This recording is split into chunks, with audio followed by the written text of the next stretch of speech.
What's impossible in your life, go after that. Have that. Goals are important. Passion is important. Waking up in the morning and having an excitement about the day is important. You're here not by choice. You're led to this. And I believe we all have a destiny. We're all supposed to do something in our lives. My favorite quote of all time by T.S. Eliot: those willing to risk going too far can possibly find out how far one can go. Notice that it says those willing to risk. You have to risk failing.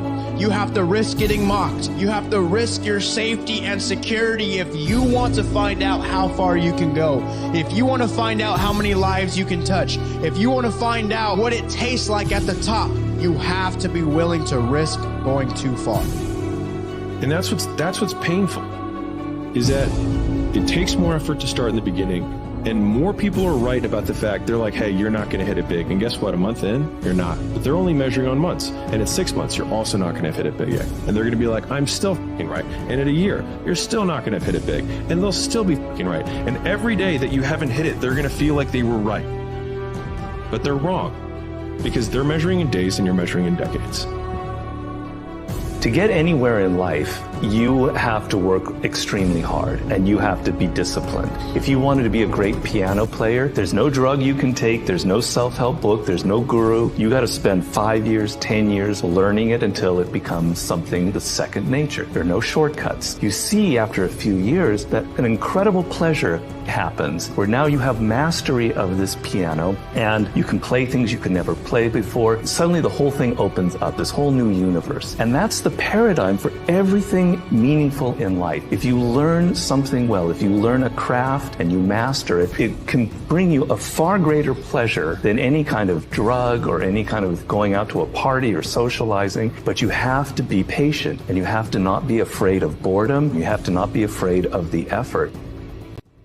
You know, there's something powerful that once you just sort of embrace the fact that in order to achieve something big, you've got to get rid of these distractions. You're probably going to have some suffering to get there or some sacrifice to get there. Suffering and sacrifice and hard work is an indication of progress towards our dreams. The lack of sacrifice, the lack of suffering in our lives, its removal, its non-existence also equates to a non-existence of a great life, a non-existence of a dream happening. When we're suffering and sacrificing, we wonder whether it's worth it. We wonder whether we're supposed to. We wonder whether sacrifice or setbacks or suffering is a sign it's not our real dream. See, at the gym, you never think, oh, I'm going through some pain and discomfort. This must be a sign I shouldn't be at the gym. You'd never think that. In fact, the indication of the pain and sacrifice and sweat, don't you feel better at the gym? You're like, wow, I really sacrificed today. I really suffered. So in that area, we all know to the extent we suffer and sacrifice is to the extent we grow. Don't get better automatically. You only get better because you intentionally make a decision to get better. You have to go from being a person of good intentions to a person of good actions. Life doesn't happen to you. We all think that life happens to me, right? In fact, the only difference between most of you and me, the only difference between me and you is I wanted it more. I wanted it more. Opportunities will come to you every day. It's either for you, you can remain scared of the opportunities, or you can embrace them and take them. You need to push yourself past good. Good is not enough. What are you going to do that's going to be different, you understand? What is different within you? There is something deeply different about you. Because a lot of the times, our biggest obstacle is ourselves. You are in your own way. And it just takes a perspective shift to implement into our day. And the next thing you know, we're transforming. I wish more people were more gentle with themselves and more forgiving.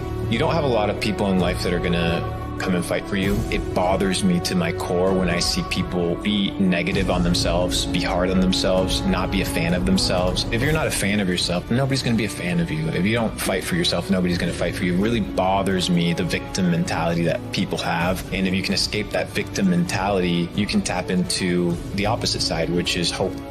When you start stacking those wins, with each win comes a higher price. You have to pay a little bit more. Some days you pay a little less, Some days you pay a little, some days you pay a little bit more. When winning is looking at you and it's saying, this is what I need you to focus in on, can you go all in on that? Or are you busy still kind of looking out of the corner of your eye? You can't do anything to the fullest extent, to its best capabilities, if you're already thinking about something else or you're thinking about next.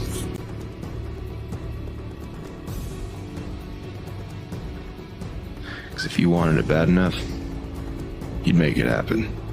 Just shows your true desires. Otherwise, something more important will always come up. Truth is, if it's on your mind, you're probably as ready as you'll ever be. If you don't make time for your dreams, you'll be forced to make time for your regrets. Well, fear is going to be a player in your life, but you get to decide how much.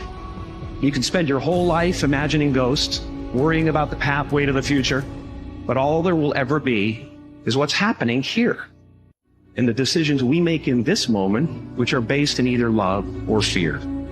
Don't stop. Don't dwell on the past, because a lot of times when we dwell on mistakes, when we dwell on certain decisions we've made that already happened, it keeps us there. It keeps us stuck there. Now we're taken away from this moment that we have right now, this moment that we have to bring intention to this moment, to bring gratitude to this moment, to focus on taking the next right step instead of looking backwards and staying stuck in a place that we don't have anymore. Fast forward 20 years. Are you going to look back at your time and think, I probably should have done anything? If you know that in a year, you think you're going to say, okay, I probably should have been doing this, or man, I probably shouldn't have been doing this so much, that is not a good feeling to have.